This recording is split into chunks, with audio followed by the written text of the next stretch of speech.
Y en Ezequiel 28:14 nos dice, tú querubín grande, protector, yo te puse en el santo monte de Dios. Allí estuviste, en medio de las piedras de fuego te paseabas. Perfecto eras en todos tus caminos desde el día que fuiste creado, hasta que se halló en ti maldad. A causa de la multitud de tus contrataciones, fuiste lleno de iniquidad y pecaste, por lo que yo te eché del monte de Dios y te arrojé de entre las piedras del fuego, oh querubín protector. Se enalteció tu corazón a causa de tu hermosura. Corrompiste tu sabiduría a causa de tu esplendor. Yo te arrojaré por tierra, delante de los reyes te pondré para que miren en ti. Con la multitud de tus maldades y con la iniquidad de tus contrataciones profanaste tu santuario.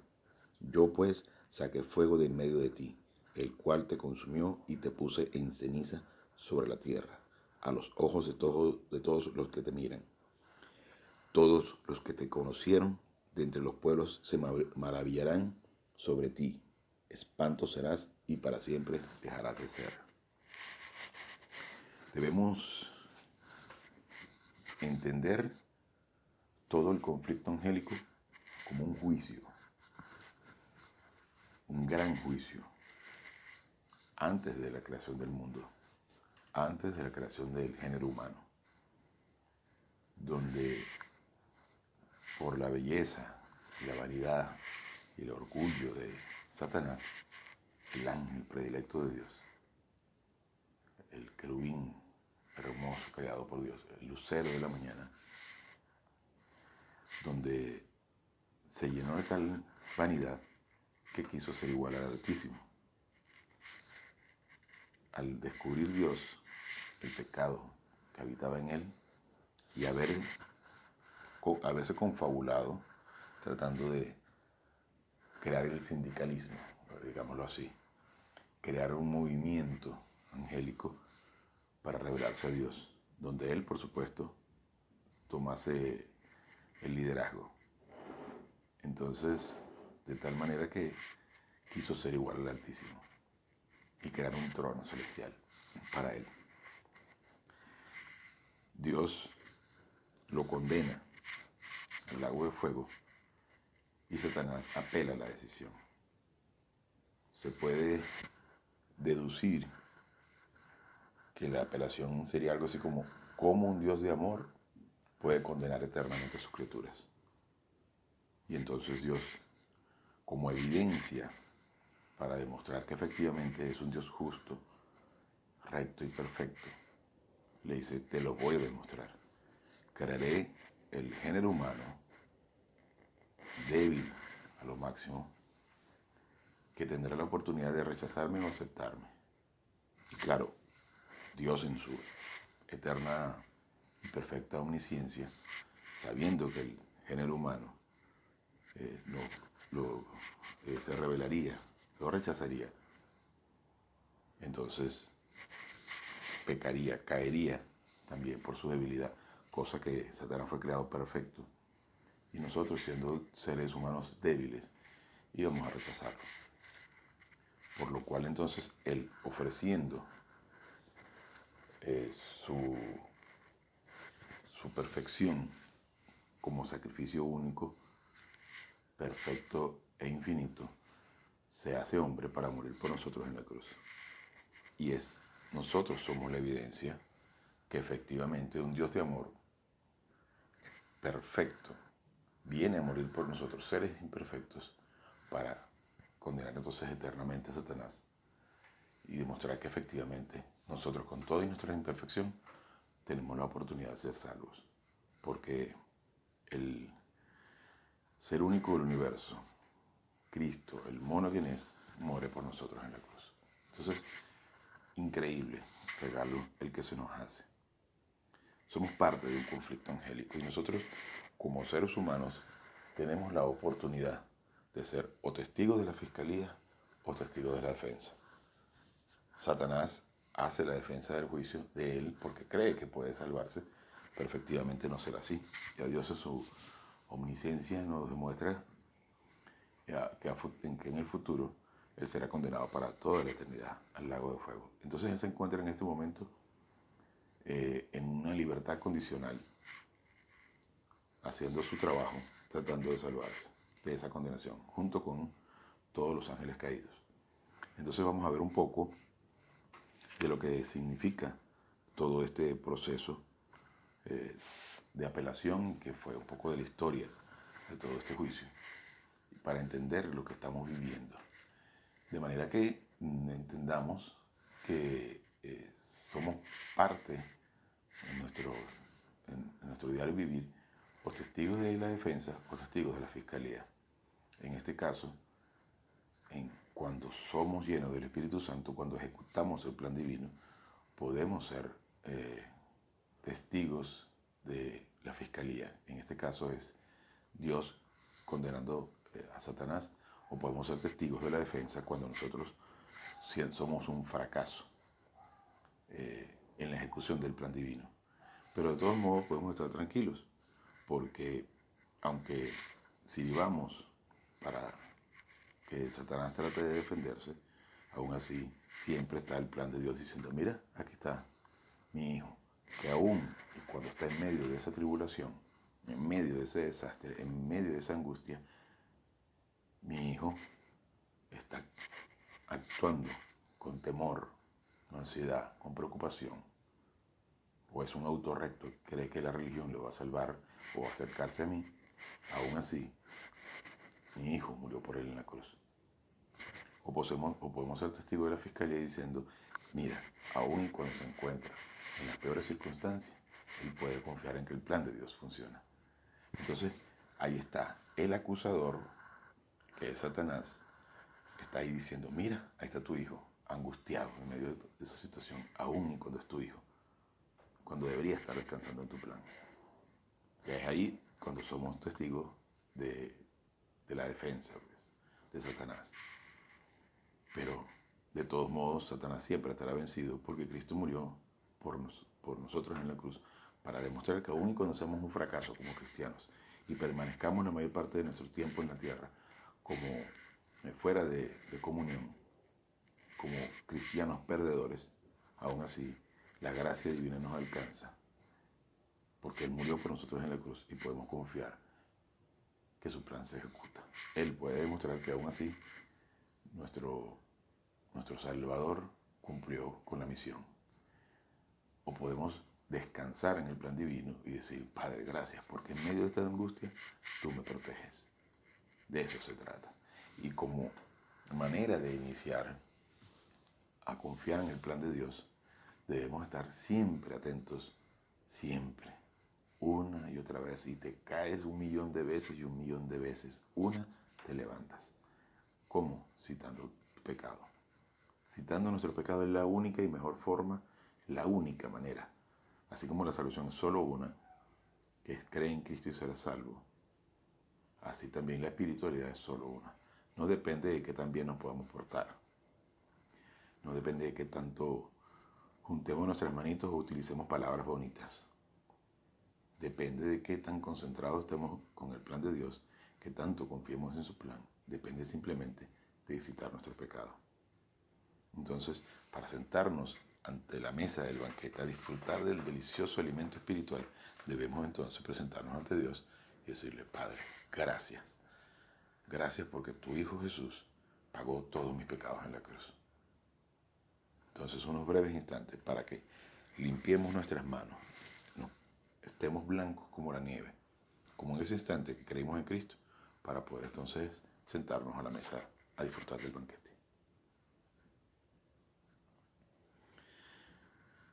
Gracias, Padre, por esta oportunidad y este maravilloso privilegio que nos das de poder alimentarnos de tu palabra. Te pedimos que vengas a hacer claro este mensaje a fin de que podamos metabolizarlo para nuestro enriquecimiento y para la gloria de tu Hijo Jesús. Amén. Bien, vamos a leer aquí entonces un poquito de Louis Sperry Chafer en el tomo 1 sobre satanología. Dice, bueno, como lo estábamos leyendo hace un ratito en Ezequiel, fue creado como un ángel perfecto, hermoso, En ninguna parte de la Biblia dice que le puso cuernos y lo vistió de rojo y le sacó rabo y nada de ese tipo de cosas. Recuerden que es el engañador. Y si nosotros creemos que es horroroso y todo eso, estaremos creándonos una imagen que definitivamente no es. Dios en ningún momento menciona que le quitó su belleza. Entonces, quizás parezca tonto que mencione esto, pero realmente la idea de que nos despojemos de la imagen grotesca que se difunde eh, es para que entendamos que nos podemos dejar engañar precisamente por una imagen fea, cuando en realidad es un individuo hermoso. Y si se nos presentase aquí, nos quedaríamos a lo mejor con la boca abierta, porque es un ser encantador, es un engañador, es un artista en la ejecución de malabares para hacernos creer que es bueno. Entonces, vamos a leer aquí donde dice, así el profeta anuncia la caída de este ángel, cuando se está refiriendo en Isaías 14, 12, 17. La ocasión de ella y algo de su poder estupendo. En cuanto al último se dice que él fue el que debilita a las naciones, que hacía temblar la tierra, que trastornaba los reinos y que sus presos nunca abrió la cárcel. Mucho de este vasto programa falta por cumplirse, y el poder y autoridad de eso con nota pertenece a una discusión más tarde. Otra vez se ve el énfasis que el aspecto de Satanás debió haber sido secreto. Vamos a leer un poquito más atrás, para que tengamos el contexto de lo que estamos leyendo aquí. Dice, la profecía dada por Isaías sigue, como caíste del cielo, oh lucero hijo de la mañana. Cortado fuiste por tierra, tú que debilitabas a las naciones. Tú que decías en tu corazón, subiré al cielo en lo alto, junto a las estrellas de Dios, levantaré mi trono. Y en el monte de testimonio me sentaré, a los lados del norte, sobre las alturas de las nubes subiré y seré semejante al Altísimo. Mas tú derribado eres hasta el Seol, a los lados del abismo. Se inclinarán hacia ti los que te vean, te contemplen diciendo, ¿es este el ángel varón que hacía temblar la tierra, que trastornaba los reinos, que puso el mundo como un desierto, que asoló sus ciudades, que a sus presos nunca abrió cárcel? Entonces esto es Isaías 14, 12 al 17. Así el profeta anuncia la caída de este ángel, la ocasión de ella y algo de su poder estupendo. En cuanto al último se dice que fue el que debilita a las naciones, que hacía temblar la tierra, que trastornaba los reinos y que a sus presos nunca abrió cárcel. Mucho de este vasto programa falta por cumplirse, y el poder y autoridad de esto con nota pertenece a otra discusión más tarde. Otra vez se ve el énfasis que el pecado de Satanás debió haber sido secreto. Esto es lo que quiere decir las palabras, tú que decías en tu corazón, o sea, en su mente. También se declaran en este pasaje 5 formas de expresar la voluntad de Satanás, opuestas a las de Dios. Por ejemplo, yo subiré. Débil en verdad es la imaginación humana para poder pensar en la crisis que existía en el cielo en aquel momento. Estas 5 formas del yo haré de Satanás parecen ser aspectos de un solo pecado. Cuando más tarde el apóstol describía las características aceptables para un oficial de la iglesia, decía que el tal no debe ser neófito, no sea que envaneciéndose caiga en la condenación del diablo. En 1 Timoteo 3:6. El Señor Jesucristo afirmó que Satanás no permaneció en la verdad y que fue dominado por un deseo impío y que ha sido homicida desde el principio, en Juan 8:44. Todas estas declaraciones son sin duda simplemente varias formas de describir un pecado, el buscar cómo salir de la esfera en la cual fue creado y del propósito y estado que le fueron asignados. Se observará pues que esto es esencialmente lo que caracteriza todo pecado humano, como también el pecado angélico. Las 5 formas de expresar la voluntad de Satanás sobre la de Dios son: número 1, subir al cielo. En este primer aspecto del pecado de Satanás, aparentemente él se proponía hacer como su morada propia el tercer cielo, o más alto cielo, donde Dios reside junto con los redimidos. En 2 Corintios 12:14. 12, del 1 al 4, perdón. Hay que entender que existen 3 cielos, al menos de lo que nos habla la Biblia. Uno, el que vemos a simple vista, la estratosfera. El 2, que es el universo entero con las estrellas y los planetas que no conocemos cuál es su dimensión. Y el tercer cielo, que es ese lugar angélico en el que se encuentra Dios. Entonces, y los ángeles. Entonces él quiso estar allí, a ese nivel, en el lugar altísimo, compararse con Dios. Entonces, el pecado de arrogancia fue el primer pecado que se cometió en el universo, que fue cometido por Satanás. Cuando nosotros, de alguna forma, que de hecho todos los pecados podrían resumirse en arrogancia. ¿Y cuál es? Bueno, que cuando nosotros deseamos imponer nuestra voluntad ante la de Dios, haciendo lo que se nos antoja,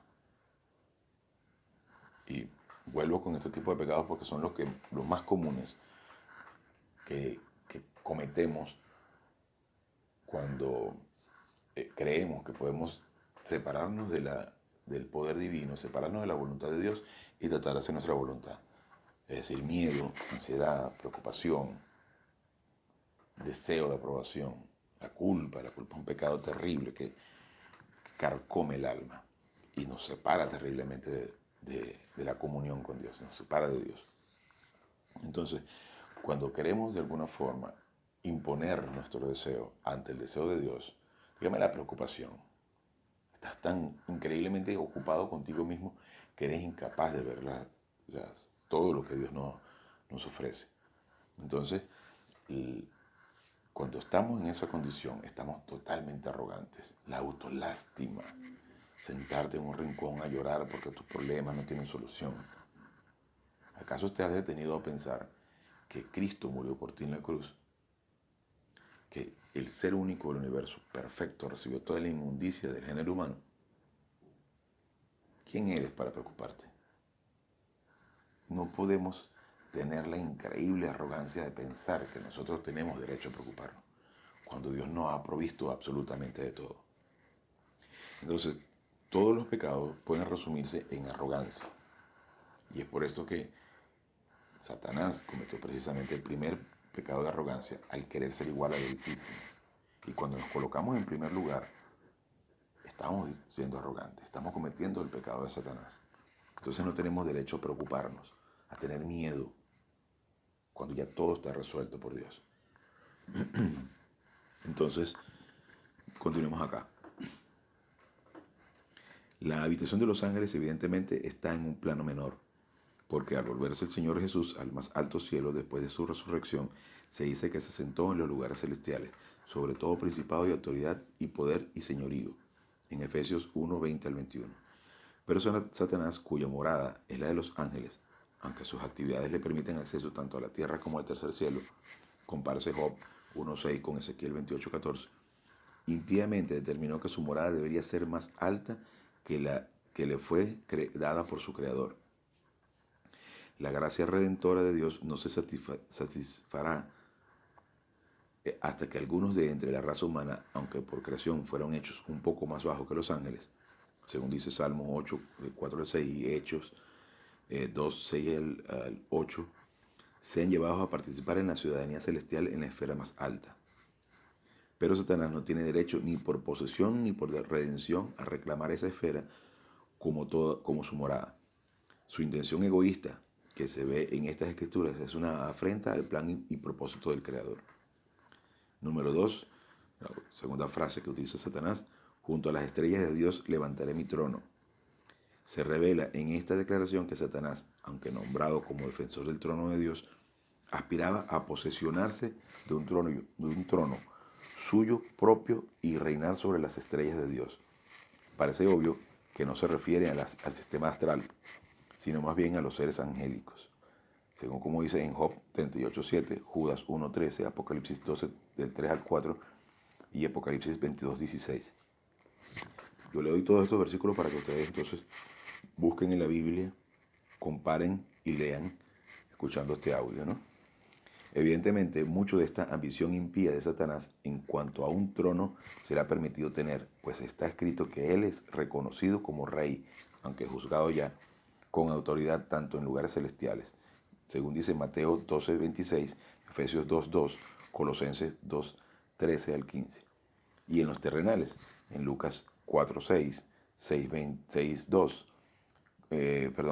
Lucas 4:5, 6:2, 2 Corintios 4:4, Apocalipsis 2:13.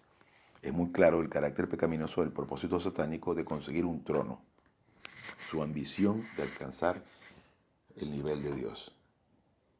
Por eso no debemos engañarnos. No debemos engañarnos de pensar que Satanás está solamente en el asesinato, en las violaciones, en las guerras. No, no. El 99% de esos pecados los cometemos nosotros mismos. Por nuestras necesidades, por nuestros deseos, por nuestras ambiciones.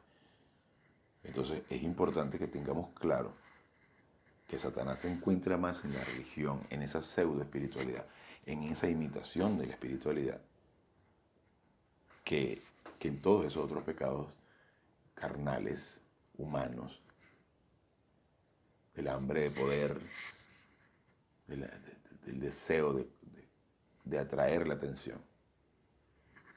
Entonces, continuando acá, tercera frase: en el monte del testimonio me sentaré, a los lados del norte. Dice aquí, no hemos dicho antes, el concepto del monte parece referirse al asiento del gobierno divino en la tierra, según Isaías 2:1-4. Y la mención del testimonio parece referirse a Israel, pues otra traducción es congregación. Así que el pasaje enseña que la ambición también de Satanás es participar en el gobierno mesiánico en la tierra. Es decir, Satanás, desde el principio de la creación humana, intentó obstruir el plan divino. Intentó evitar, y esa es la razón por la que introduce, por ejemplo, en Génesis 6, cuando los ángeles tuvieron relaciones sexuales con mujeres y de ahí crearon una raza distinta, que fueron los gigantes. Entonces, y la homosexualidad y una serie de pecados más que vienen o intentan interrumpir la genealogía de Cristo, intentan obstruir la llegada del Mesías. Entonces Satanás intentó de alguna forma también involucrarse en eso para obstruir o participar dentro de la obra mesiánica. Entonces, así que el pasaje enseña que la ambición también de Satanás es participar en el gobierno mesiánico en la tierra, un gobierno que tiene su centro en Jerusalén, la ciudad del gran rey. En Salmos 48:2 nos dice que el Mesías reinará en el monte de Sión, a los lados del norte. También las Escrituras nos revelan que Cristo Jesús fue crucificado al lado norte de Jerusalén y allí él juzgó a los principados y potestades, según dice Colosenses 2:15. Es posible que en ese juicio Cristo frustrara los designios impíos de Satanás para siempre para el reino mesiánico. O sea, Satanás quiso de alguna forma ser el Mesías. Y de hecho en el Apocalipsis se describe que él va a venir a engañar a las naciones haciéndose creer que él es el Salvador. Porque recuerden que hay una gran parte de la humanidad que no creen que Cristo haya sido el Mesías.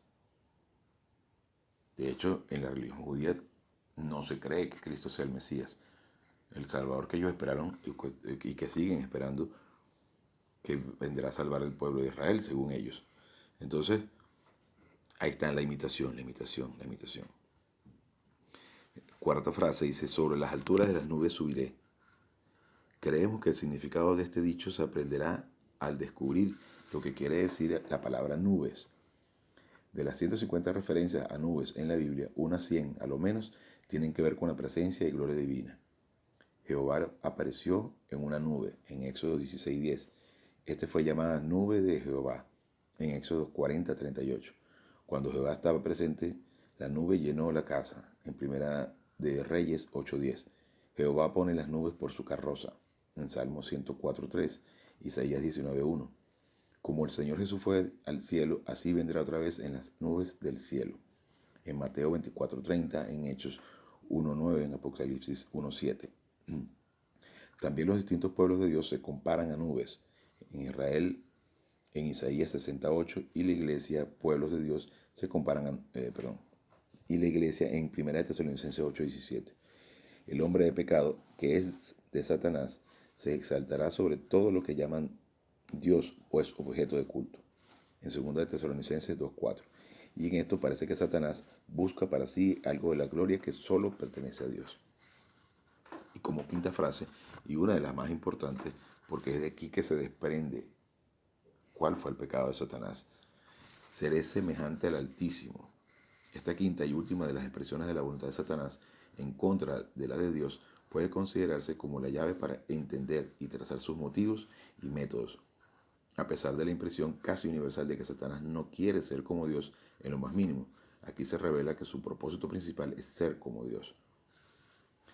Se observará que no es su ambición ser como Jehová, el que existe en sí, lo cual ningún ser creado puede alcanzar, sino más bien él desea ser como el Altísimo, un título que significa el poseedor de los cielos y de la tierra. Por lo tanto, el propósito de Satanás es llegar a tener autoridad sobre el cielo y la tierra. Como en todo pecado, el carácter pecaminoso de éste se ve en el hecho de no querer permanecer en el puesto que le ha sido designado por el Creador.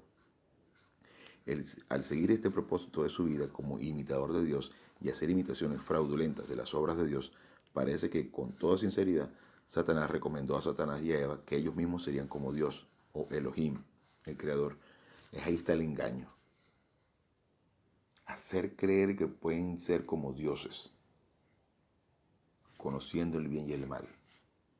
Y en la actualidad nos quieren hacer creer muchas veces que podemos alcanzar la aprobación de Dios por medio de nuestras obras, que podemos ser espirituales por portarnos bien, por hablar con una serie de palabritas, por decir gloria a Dios, bendiciones y todo ese tipo de cosas. Recuerden que el plan de Dios para el género humano está, número 1, que el no creyente venga a creer en Cristo. 2, que el creyente venga a crecer, a conocer a Cristo, a conocer el plan divino. Y 3, el cristiano aquí, en la tierra, y luego el cristiano en la eternidad. Entonces, nuestro propósito debe ser conocer el plan divino y no dejarnos engañar por esa pseudo espiritualidad que se crea en las religiones para que nosotros no seamos presos de todo ese tipo de rituales que nos dividen y nos separan de Dios. Y no solamente en la religión evangélica, no solamente en la religión, porque hay religiones paganas y religiones cristianas, que efectivamente lo que están buscando es distraernos del conocimiento de Dios para no alcanzar el crecimiento espiritual y nos mantienen presos de un montón de rituales o de un montón de protocolos que no tienen nada que ver con Dios, que en su mayoría ni siquiera están establecidos en la palabra. Entonces, la idea de todo este estudio es abrir nuestra mente, entender quién es el enemigo, entender quién es el engañador, que ya fracasó, que ya perdió, que ya está condenado, el pobre perdedor, y nos despojemos de esa imagen de pseudo espiritualidad, ese engaño de creer que podemos alcanzar la aprobación de Dios y descansemos en el plan divino porque todo está provisto por Él. Entonces, bien, continuamos entonces por aquí. A esta insinuación impía, Adán respondió positivamente, y eso fue un reflejo fiel de la ambición suprema de Satanás de ser como el Altísimo. Y así Adán entró en el mismo curso de un repudio del propósito de Dios para él. Tan universal es este pecado hoy que el hombre cree que en verdad ha hecho algo tremendo si por gracia divina él rinde su voluntad para hacer la voluntad de Dios. Es decir, creer que nosotros podemos alcanzar la aprobación de Dios, cuando en verdad él no debiera haber apartado de cumplirla. En el extraño e inexplicable permiso de Dios, el hombre ideal satánico es hombre de pecado. Algún día se proclamará Dios mismo sentándose en el templo de Dios, en 2 de Tesalonicenses 2:4. Pero afortunadamente esto parece ser el clímax de la arrogancia impía del hombre y constituye una manifestación de que se aproxima el fin de la edad, en Mateo 24:14 al 15. Es decir, llegará un momento en el que se exaltará un hombre, se elevará un hombre en todas las naciones, hablo de un ser humano, que hará creer que efectivamente es el enviado, es el anticristo, es ese hombre de pecado que se portará muy bien, será muy lindo, será muy atractivo, muy simpático, muy agradable, encantador, que no será más que el enviado de Satanás, que engañará a las naciones haciendo creer que se puede alcanzar la aprobación de Dios por medio de seguirlo y por medio de nuestras obras. Ahí está la religión, la gran ramera, que es la conjunción de todas las religiones, el ecumenismo. Bien se puede hacer un resumen del propósito de Satanás con los siguientes puntos. Número 1, buscar la más alta posición en el cielo. Número 2, conseguir para sí los derechos de reinar tanto en el cielo como en la tierra. Número 3, ser reconocido como el Mesías. Número 4, recibir la gloria que a solo Dios se debe. Número 5, ser semejante al Altísimo, poseedor del cielo y de la tierra. Es imposible evaluar en forma adecuada el efecto inmediato del pecado inicial de Satanás, en primer lugar sobre él mismo y luego sobre esa vasta hueste de seres espirituales que no guardaron su dignidad, sino más bien juraron lealtad a Satanás, y finalmente el efecto sobre la raza humana, cuya cabeza federal, Adán, siguió la misma repudiación a Dios. Entonces, todo este increíble fenómeno espiritual, que por lo general muchas veces estamos ajenos a ello, no entendemos que, que es algo inmensamente más grande que nosotros. Y es porque somos arrogantes por naturaleza. Tenemos o aplicamos inconscientemente, en la mayoría de los casos, la teoría antropocéntrica, es decir, donde creemos que el centro del universo es el hombre, cuando en realidad es teocéntrica, el centro del universo es Dios. Dios Padre, Dios Hijo y Dios Espíritu Santo. Entonces, cuando entendemos que nosotros no somos el centro, sino somos el resultado de la caída de Satanás, somos el resultado del pecado de Satanás, porque Dios tuvo que crearnos para resolver el conflicto angélico y demostrar a Satanás que él podía ser condenado eternamente hacia al lago de fuego, creándolo a nosotros como evidencia que efectivamente él mismo, el creador de los cielos y la tierra, el monogenes, la segunda persona de la Trinidad, hacerse hombre para morir por nosotros en la cruz. Qué gran manifestación de amor, qué infinita manifestación de amor el hecho de que Dios venga a morir por nosotros en la cruz para demostrar que Satanás debe ser condenado por toda la eternidad. Entonces es un juicio increíblemente grande que ha sido ejecutado y se está ejecutando en estos momentos para que nosotros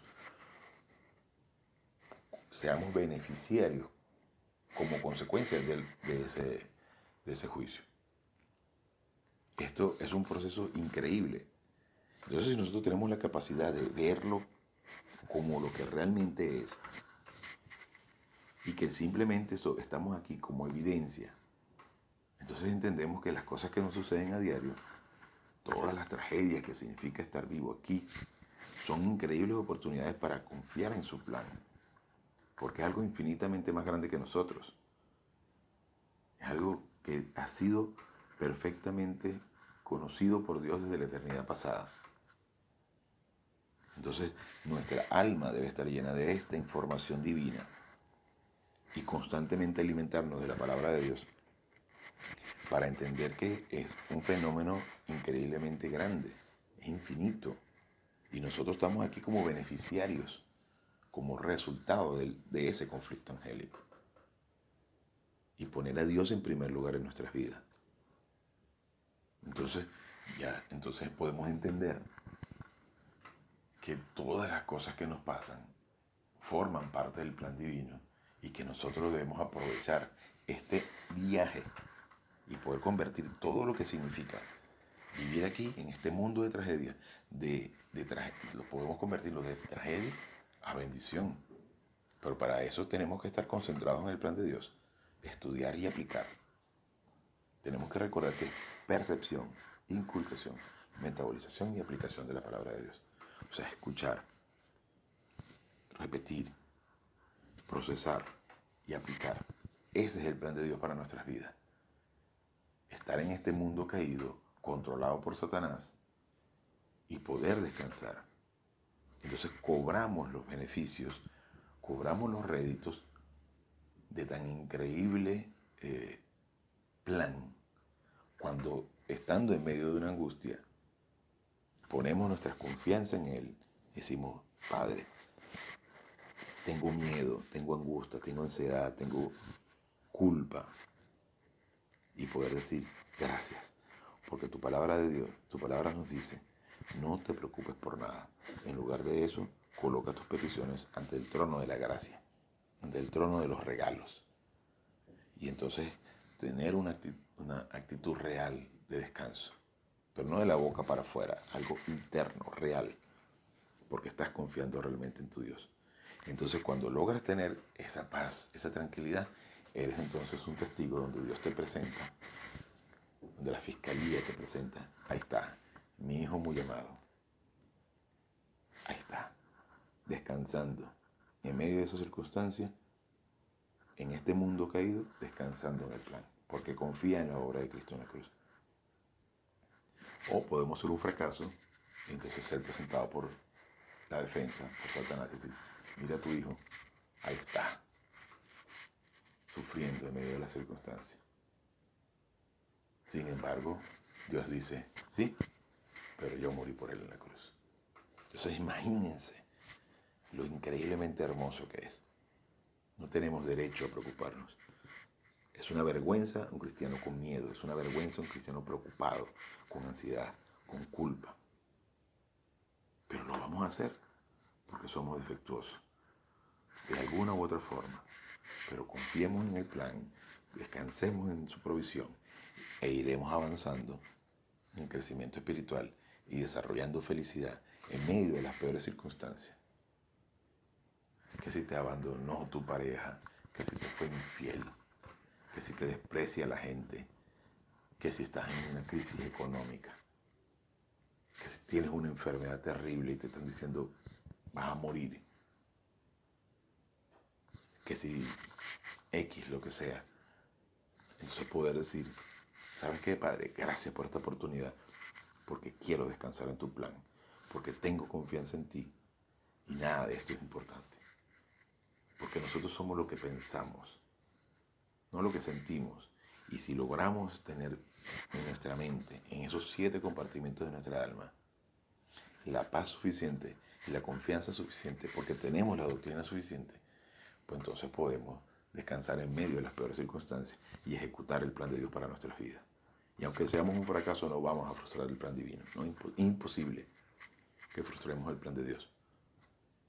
Pero entonces nosotros podemos aprovechar esta increíble oportunidad para tener la máxima felicidad en medio de las peores circunstancias.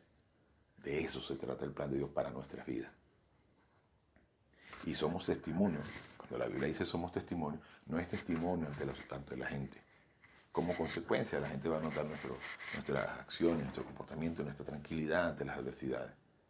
Constantemente tengo un amigo que me envía mensajes, mira, van a cerrar los aeropuertos, mira, van a otra vez volver a la cuarentena radical, mira que guarda el dinero porque resulta que todo se viene una crisis terrible. Gente que anda angustiada con la situación.